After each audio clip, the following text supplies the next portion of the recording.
Oui. Oui. Tu as une question? Alors, le handball, ça a aussi une autre caractéristique, c'est que c'est ce qu'on appelle un sport d'opposition.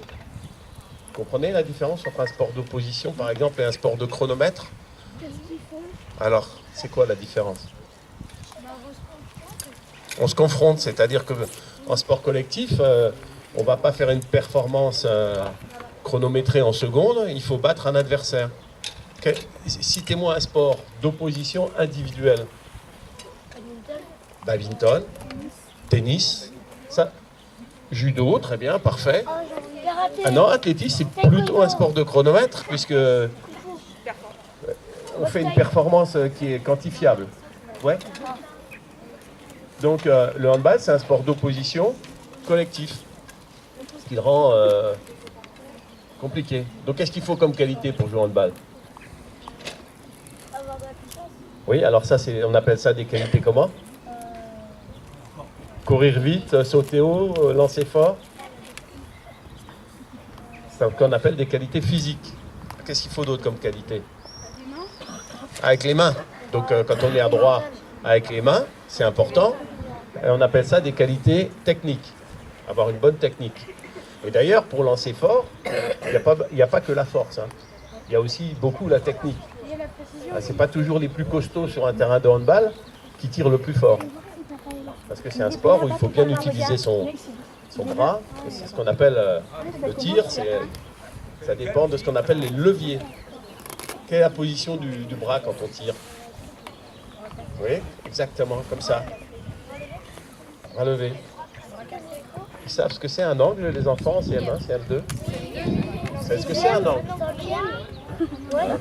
Eh bien, quand vous allez au tir en handball, il faut que cet angle, là, et cet angle-là, il soit ouvert. Hein, d'accord? Donc là, si j'ai le coude ici, c'est pas bon, et l'angle, il est fermé. Et voilà, comme tu fais. Donc cet angle ouvert et cet angle ouvert. Et ça veut dire que le coude, il faut qu'il soit bien haut, et plutôt au minimum au niveau de l'épaule, voire un peu plus haut, pour bien lancer la balle. Pour les passes, voilà, comme ça, c'est bien. Pour bien lancer la balle, ce qui n'est pas toujours facile. Donc c'est un sport d'opposition. Alors il faut des qualités physiques, il faut des qualités techniques. Et puis, quoi d'autre?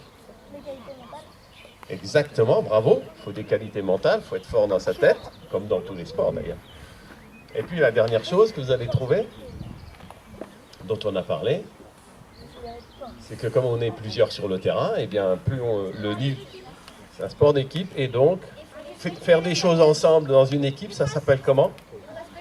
Non, les passes, ça en fait partie, mais technique, et si vous trouvez ce mot-là, vous êtes très très fort.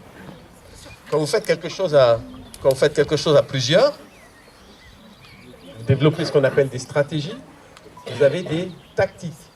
D'accord?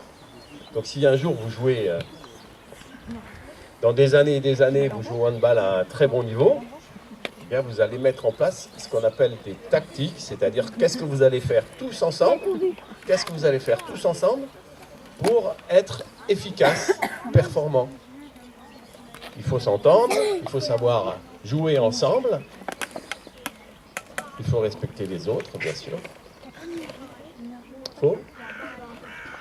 Pardon? Pas rager. Rager ou arracher? Rager. Rager. D'accord. C'est moi qui apprends la langue française. D'accord.